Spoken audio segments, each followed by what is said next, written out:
So it's Friday and I just got back home. I'm getting ready to go to the gym. I'm training legs tonight. I'm going to talk a little bit about cravings. I'm going to talk about how I fight through cravings, especially on this cut that I'm on, and the sort of how I get through it pretty much. So I'm getting ready to go train legs. I'm going out to watch a movie straight after the gym. There's a gym right next to my house. So if you don't know, I've moved out.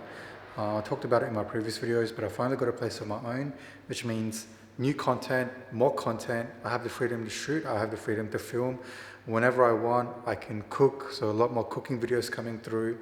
But there's a gym right across my house, and it's amazing. It's an amazing gym, but the leg extension machine is broken, and I need to do leg extension because I've split my leg days in half. I'm doing hamstrings on one day, and I'm doing quad focused on today, and I need a leg extension machine. So I'm actually gonna get ready, pack everything up, and go train at a gym that's about 10 minutes away.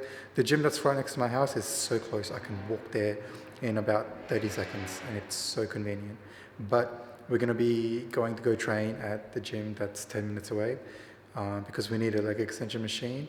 And then from there, I'm going to go watch a movie, which I haven't seen a movie in a long time.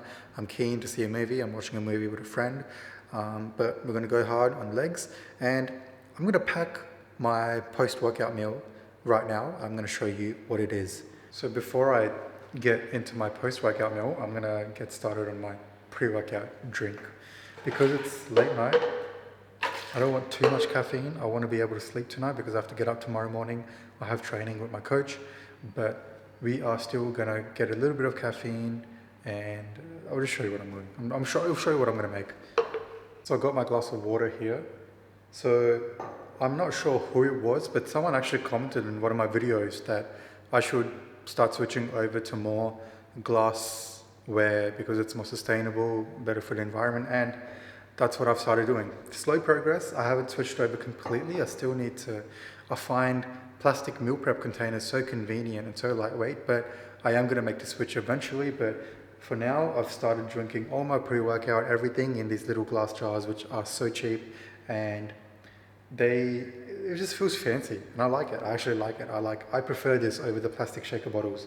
So I filled half of this with water, which is 500 milliliters. And to this, I'm gonna add in, I've started using Ghost pump. I actually got this yesterday, and it is insane. The pump that I got with this is crazy. And I'm gonna add in maybe a scoop, just under a scoop of this, because I'm still gonna add in my pre-workout that I have been using, which is called Pre-Shred. I've started using this Pre-Shred. It's all right. It tastes really nice. I'm gonna add in maybe half a scoop of this, just under half a scoop of this, and about 1 scoop of this. This tastes amazing though, sour watermelon. This is sour watermelon, and this is watermelon snow cone flavor. So it's gonna taste amazing. So I might actually fill it up a little bit more. And I've spoken about this a lot. If you have the choice, don't dry scoop. Always put water, drink water. If you have the opportunity to drink more water, drink more water. Water is good for you. And to that, I'm just gonna add in 5 grams of creatine, as always. So let's go.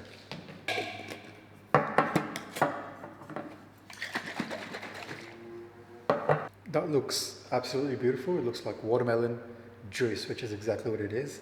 Shake it up, and that's a lot of water. That's almost 750 milliliters of water, but water's good, and I'm trying to drink a lot of water.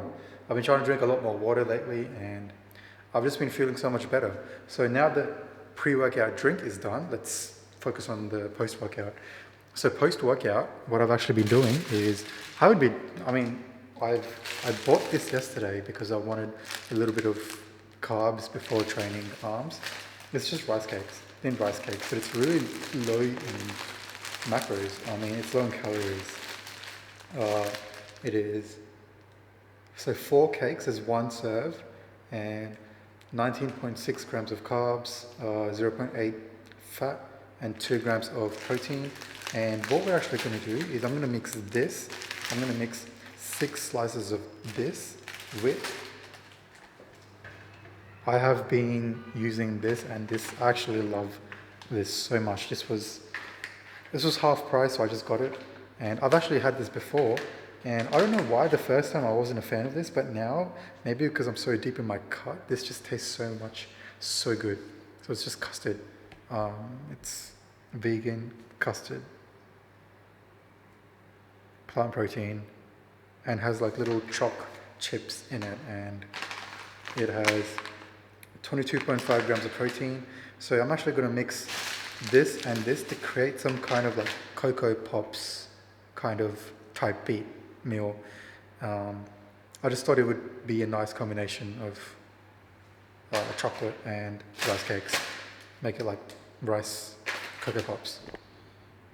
I've actually never done this before, and I've been craving Cocoa Pops a lot lately, so this is going to be a first. And if this tastes good, this is going to be my new hack. This is going to be my new favorite little diet hack meal.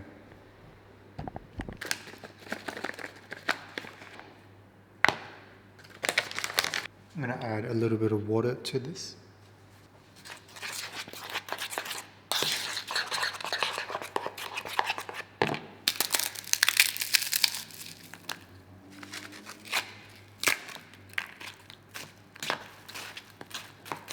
So this is how it looks.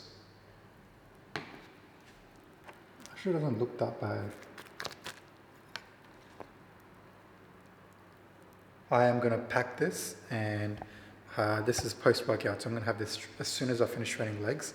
And I'm going to I'm going to show you guys, well, I'll be there. I'm going to let you guys know how it tastes, but right now we're going to train legs, and I'll see you guys soon. Sorry if you can't hear me properly, but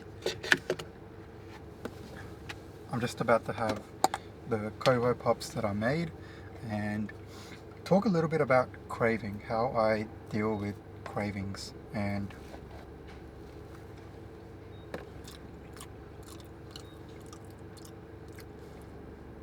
this is actually not too bad. I actually like this.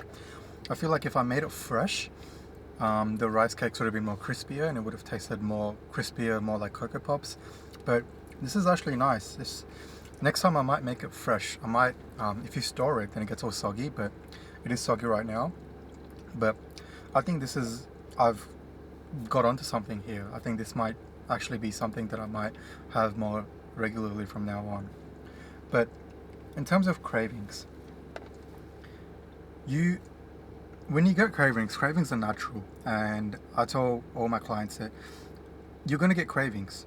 It's normal to get cravings. Some people might get sweet cravings, some people might get more savory cravings like pasta, spaghetti. For me, I used to never have a sweet tooth, but now I have such a big sweet tooth. I don't know where it came from, so I have to work around that. You can either, when you get cravings, you can either give in, and you're gonna have people who say just give in, fill your cravings up, and then get back on it the next day. No, you can either give in, or you can get through it. Or of course you can ignore it. That's ignoring your cravings. You're not addressing the problem. You need to address it. You need to address why you're getting these cravings and figure out a solution that works well with everything. And for me, that's finding healthy recipes, creating healthy versions of whatever you're craving. For example, if I'm craving pasta, I can easily fit a pasta meal in my day. I can get chickpea pasta, high protein, low carb pasta, and make a pasta dish that satisfies my cravings.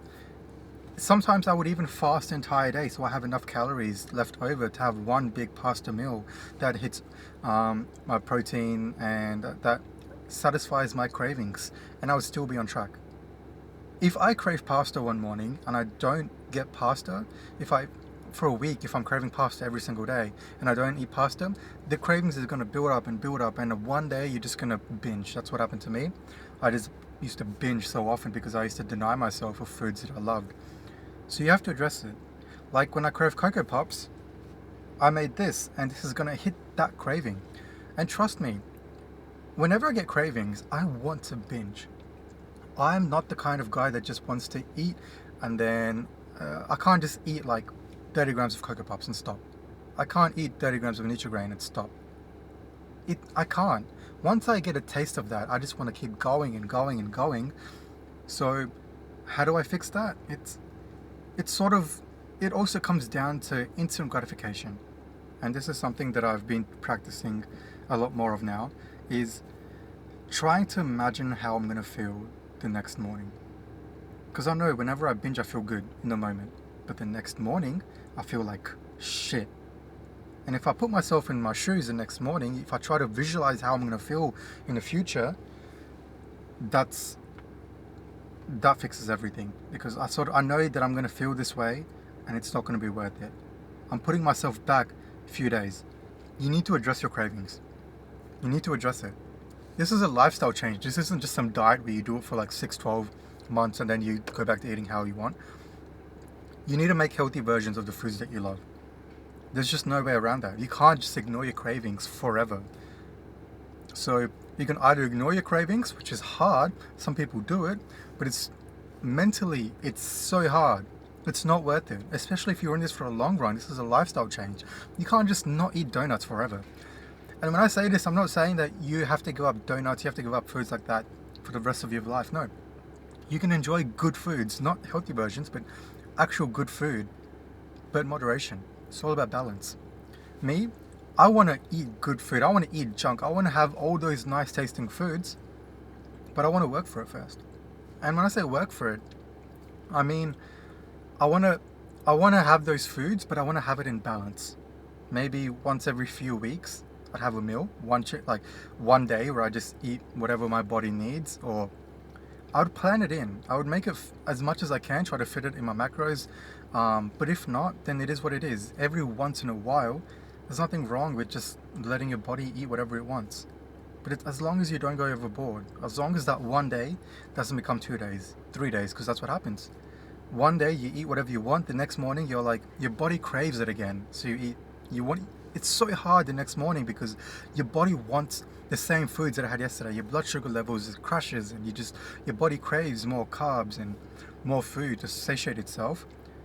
But as long as you can keep that balance of one day, eat whatever you want, or even one meal, make it one meal.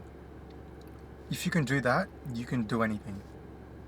So don't ignore your cravings, address your cravings, create healthy recipes, try to find healthy ways of making with your favorite foods. And this is a lifestyle change. And it's not like I'm going to have this every time I crave Cocoa Pops. There's going to be a day where I'm going to have Cocoa Pops. But I want to enjoy myself. I want to achieve something. I want to maybe, once I finally get under 80 kilos, I'll treat myself with a cheat meal. With Cocoa Pops. There's nothing wrong with that. So address your cravings. Don't fight it. I mean, fight your cravings, obviously, but this is a lifestyle change and you need to create alternatives for the foods that you love. You can't just ignore the foods that you love forever. That's my take on cravings. That's how I'm handling cravings. And remember this, once I get to a point of 10, 11, 12% body fat, which is where I want to be, I want to maintain 11, 12% body fat, my calorie, I can have a lot more food to maintain the body weight. I'm restricting myself because I'm on a cut, I'm on a caloric deficit, but when I get to a point where I have to maintain, then I can enjoy myself more. I can eat a lot more food and still maintain the physique. So that's my take on cravings. If you want to see the kind of foods that I'm eating every single day, then click right here and I'll see you guys in the next one.